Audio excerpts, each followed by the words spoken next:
While you, the viewers, are used to seeing plenty of cars on our channels, today we're going to shift focus to those that entice you to buy them. We're talking about the link between manufacturer and consumers. Welcome to Autocar Regional Dialogues, powered by Reliance General Insurance. We're talking to dealer principals from across the country, and this time we're talking to them from the northern region. Welcome to Mr. Chetan Virmani from Indraprastha Automobiles, Delhi, Mr. Maneet Singh, Harbir Automobiles, Chandigarh. We have Mr. Sidharth Garg from Tricity Autos, Zirakpur, and Mr. Nitin Mehan from Autopace Networks, Chandigarh. Now, these are the people that have their pulse on the market. They know what you, the consumer, wants. They know what the manufacturer is thinking of next. So they can pretty much see the future, and that's exactly what we're going to talk to them about today. Well, what, in your opinion, will be the immediate future of choice of fuels to the consumer? And I'm throwing this question open to all of you. I think it's a hot topic these days that, the multi-fuel, hydrogen, petrol, diesel, what is the future of the natural resources, and EV being the hot topic. I still feel that, with the development, the infrastructure, which is where we are currently, petrol and diesel has still been the top choice for a common man, predominantly because of the availability and the ease of, driving experience. So EV is somewhere picking up slowly, but I guess the pace we wanted, it is not the pace that we are getting right now. So yeah, I think it's petrol and diesel what we are looking at. I think a very smart move is that, the government is adopting buses and commercial vehicles, which are going to ply on a fixed route. So recently the minister said that, 75% buses within cities will be electric. I think that should be an excellent move, because that sort of, overcomes a lot of challenges. There's no range anxiety, ease of charging. So all those things, how the ecosystem develops is one.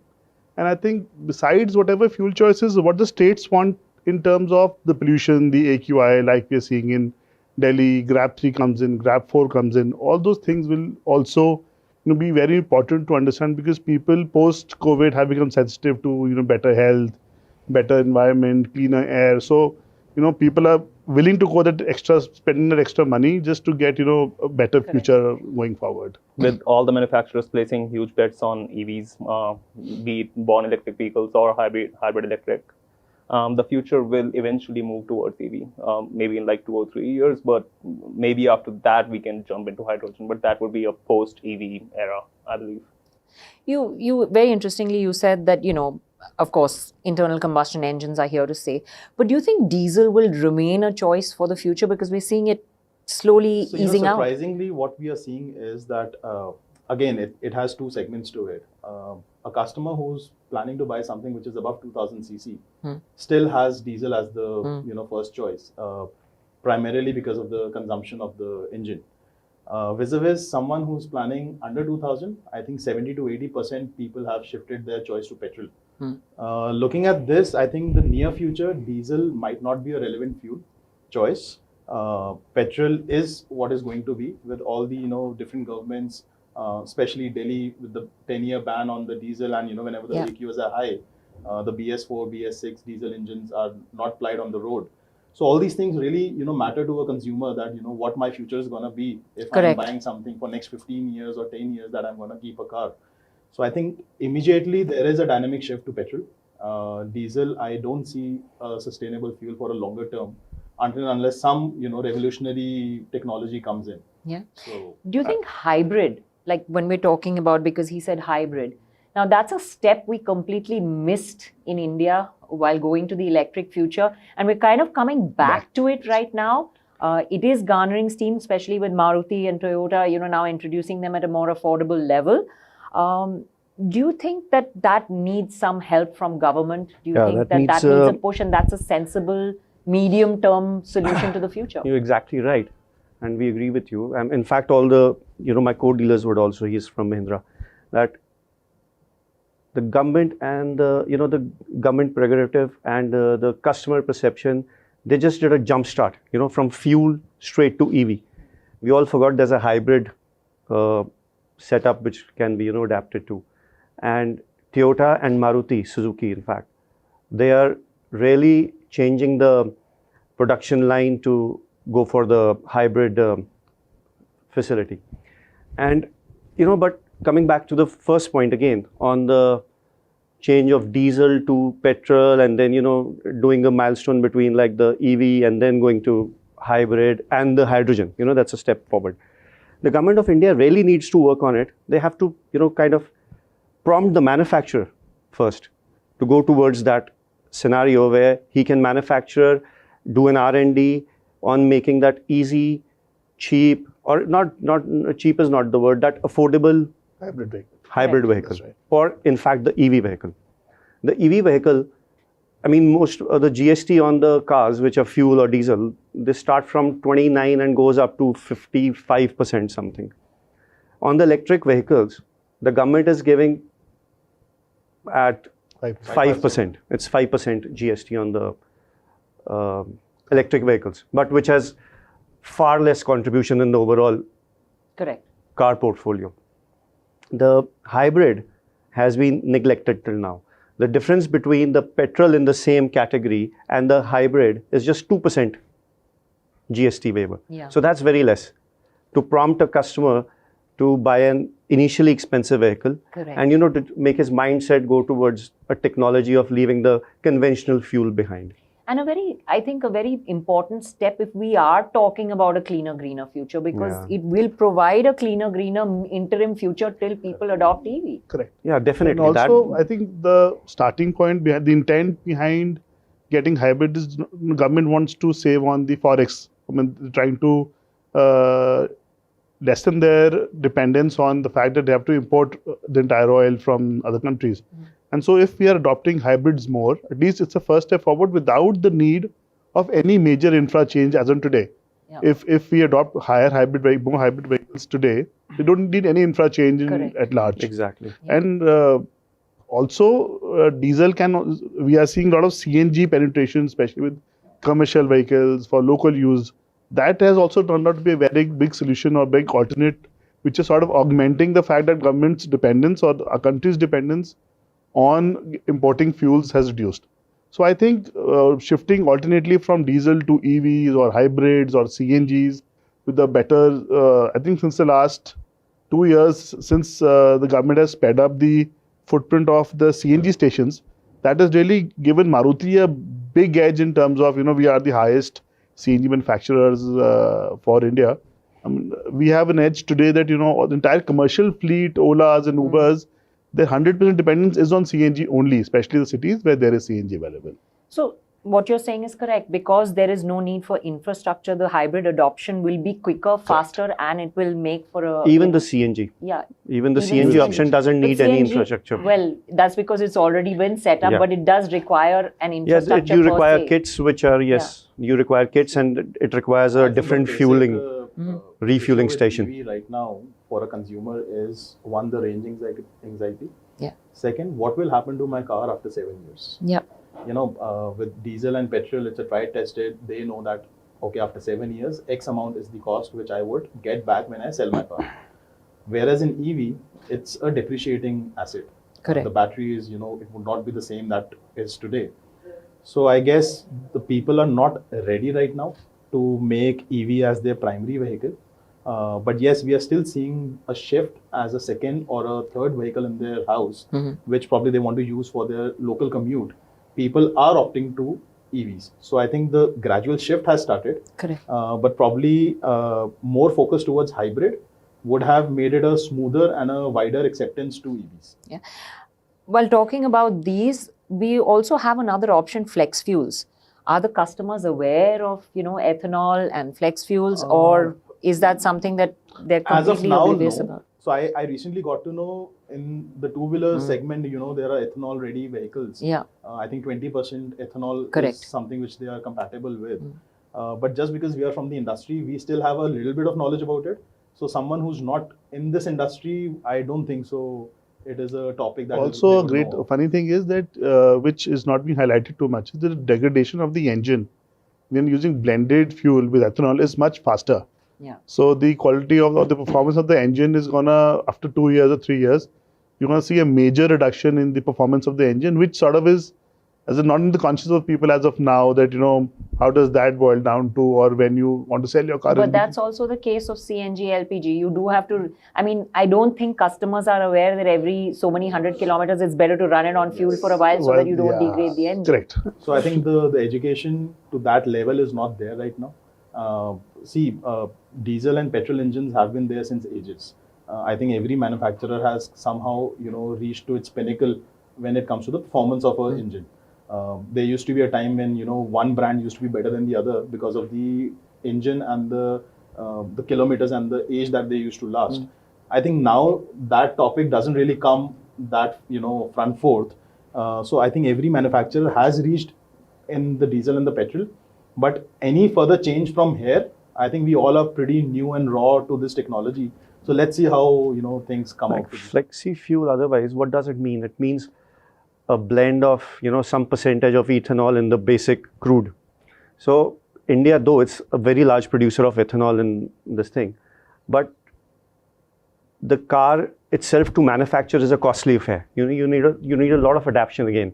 It's like having a sensor-based system and then an injection system, which will get used to, changing of the fuel burning ratio.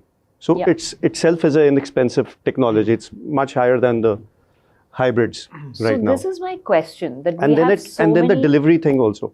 It delivers a lower mileage in comparison to the traditional fuel. And this is my question. That policy is so EV, flex fuel. Still not very clear. Halfway on hybrid. Let's get rid of ICE. So do we think there needs to be a very clear direction with, okay, whatever it is, like we went from BS4 to BS6 because it has to be done and it has to be done. It was done in a mandatory 3-year phase, Government of India had given a clear mandate that by 2019, I think, diesel BS4 has to phase out. So the Supreme Court of India had done a stamping on it. Answering your question, we are in a developing phase in terms of the country is still developing. And we need a custom solution for every state because we have, geographical differences, we have pollution issues. So I don't think at this point in time we can have a unified policy or a standard thought for the entire India. Recently in our city, Chandigarh, the government tried to enforce too much of EVs. They said, they would have a quota in terms of how many IC engines would be allowed on the road. That would directly proportionate to how many electric vehicles you're selling. But eventually, people were up against them because, you can't stop mobility. Mobility is sort of a necessity. You have to have a vehicle. And at the cost of a higher vehicle. EV was higher in cost. And you're paying more cost, you have anxiety, and then you're not even allowed to drive the car on the road. So all those things so I think it's a mix. We need to understand NCR for that matter. The air quality is a big issue. So we can probably deal that city differently, and probably places where more development is needed, people are still not connected. So they can have a different solution for that. So I think it has to be a hybrid so far. If it is the flexible situation as of now, I think we are still okay to go back to a point. Hybrids is the key word. Yeah, hybrid is the key word. It's the way we go with flex fuels or whether we promote them. I mean, that's the right kind of gradual approach towards moving. So since we're on the subject of hybrid, how difficult is it to make your dealerships hybrid, dealing with different fuel options? Like now you've got some EVs, you've got some ICE, flex fuel, CNG. So how difficult is it, for after sales, for setting up your service? So as far as sales is concerned, our dealerships is not really a challenge because, manufacturers do step in with a lot of trainings and everything. But going down the line, because, when we have to explain to a customer who is probably not so literate, what is the smart hybrid, what is the full hybrid, what is electric and how it works. So that becomes more challenging, as far as sales is concerned. But yes, when the customer comes and he's spoiled for choices, acha, diesel bhi hai, there is petrol, there is electric, there is this. So there is a bit of confusion. You are spoiling the customer for choices, one. And as far as the service side also is concerned, we will have to gear up because, when we are servicing electric vehicles or hybrid vehicles, then working in high currents, the training, the safety measures, the standards, all those have to be, the level has to go much higher up. One good thing is that, because the electrics or the hybrid is fairly higher in price so far. So the larger sector of people who are coming to adapt to the vehicles are better literate. Okay. than the ones who are buying the smaller ones, or who are just sort of upgraded from a two-wheeler to a four-wheeler for the first time. So they're still explaining the customer is still okay so far, but I think with time, so other manufacturers, let's say Tata is giving low-cost electric vehicles. For them, I think it should be more challenging than what it is right now. Yeah. So what we feel right now is that a very set segment of customer is walking into the showroom to look at the electric. The ones who are coming, they are pretty clear what they want. When it comes to the trainings, yes, we have separate set of consultants only to take care of the EV vehicles. Back in the workshops, there are a lot of trainings, a lot of equipments have been taken into place. Again, as he said, high voltage safety is a concern for our own technicians as well. So it's something which we are also now getting used to of. But it is a difficult situation wherein there are two customers, one who wants an ICE engine and one who wants an EV, because the sales pitch is completely different and contradicting to each other. Yeah.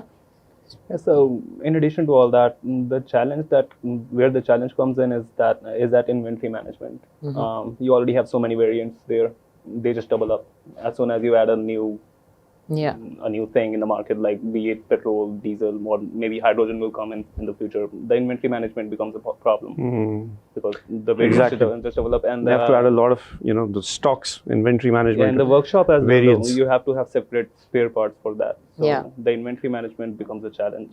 So overall, the manpower goes up, inventory goes up, your training expense. So a lot of things actually get into machinery cost in getting and everything. One product which is different from the others into the showroom. It's not just that we just position one product inside the showroom and we start selling. Correct. I think there are a lot of things that go behind it which probably not many people would know.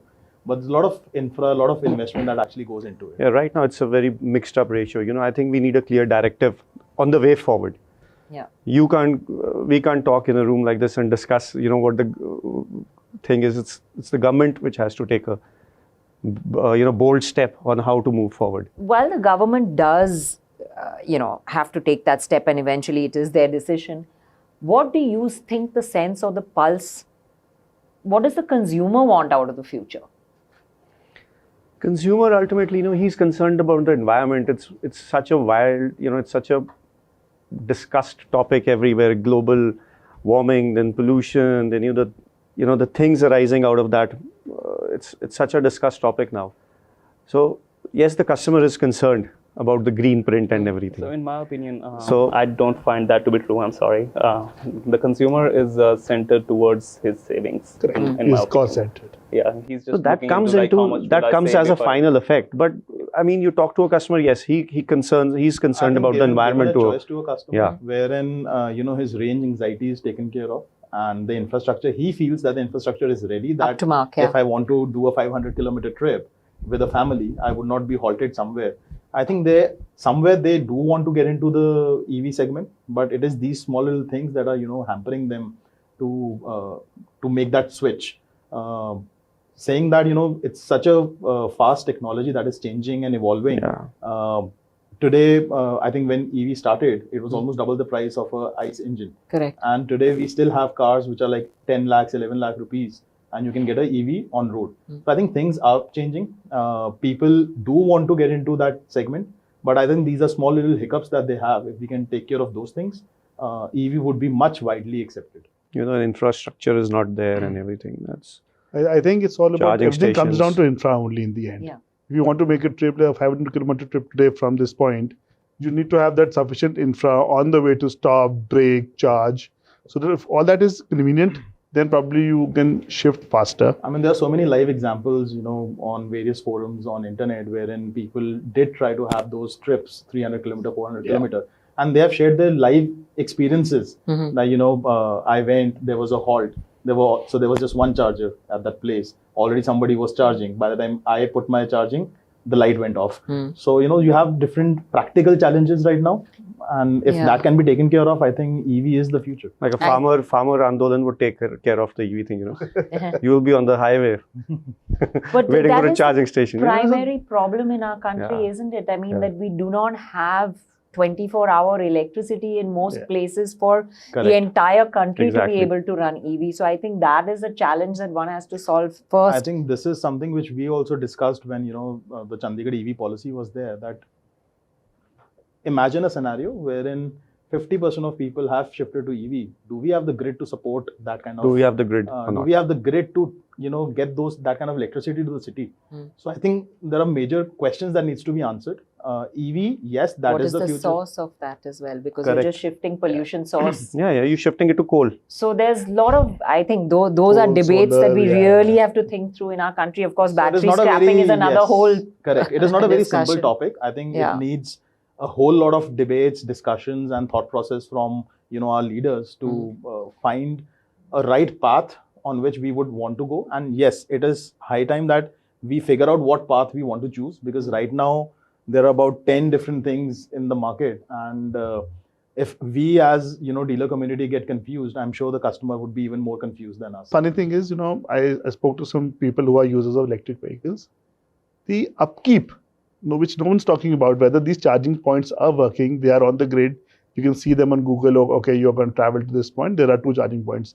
The charging points, when you arrive to that spot to charge a vehicle, they are not working. They're non-functional. Yeah, they're non. And they are slow chargers or something or the other. And people are traveling with that hope that, okay, I'm going to travel to this distance. There are 2 points. I'm going to charge myself here. And when it gets there, the charger is shut. I've And it's been often shut spent for a long, long time. the whole night charging a car because we've reached there saying that it's a fast charger, but it really isn't a fast It doesn't charger. work. So. Doesn't Yeah, those are the challenges. But just to wrap up, because we've had a wonderful discussion, if I were to give you the choice and say it's your decision, what would be your choice of the future? I won't say that the diesel would eventually go off. No, it won't. Every, fuel base would have a contribution in 2030, 32. You can't say that diesel is going to go to zero. No, it won't. Some places like close to rural places would have a diesel penetration. You need those agriculture equipments and everything. So nothing would go out of line. It would be a combination and a mixture of everything. Maybe EV gets a penetration of 25%. Hybrids have a penetration of 35%. Petrol has a penetration of again a mix of 20-25. So it would work out that way eventually in the country. And then 2030 beyond it would, yes, hydrogen would be a look forward to it in the future. I think being very specific, putting your question very specific to passenger vehicle in urban areas, I think for now hybrids and electric. These 2 should give us a good combination because people have more than 1 cars. So you are probably countering your anxiety by having a hybrid vehicle which you can use for longer commutes. And you can have an electric vehicle which sort of can give you a closer service. That I think should be a good yeah. I think for me, it will be the primary car would be a hybrid or a conventional fuel. Maybe the second or the third car, if you have, that can be electric for the regular errands. So I think, as he rightly said, that going forward, every fuel is going to stay. It will just have their own percentage of preferences. So that's for me. Yeah, I agree with all of them. Yeah. Hybrid should be the primary vehicle. If I were the consumer, I would buy the hybrid vehicle as well as my primary vehicle, and then for sure I would keep EVs in the fleet as well. They are fun to drive. I personally have an EV right now, but the infrastructure will have to develop before I can drive them confidently. Like you were saying earlier, that you take the EV to a charging station and then it doesn't charge up as the station says. I haven't even had the guts to try them yet. So the infrastructure will have to develop to a certain level where the consumers are confident. For the confidence to build.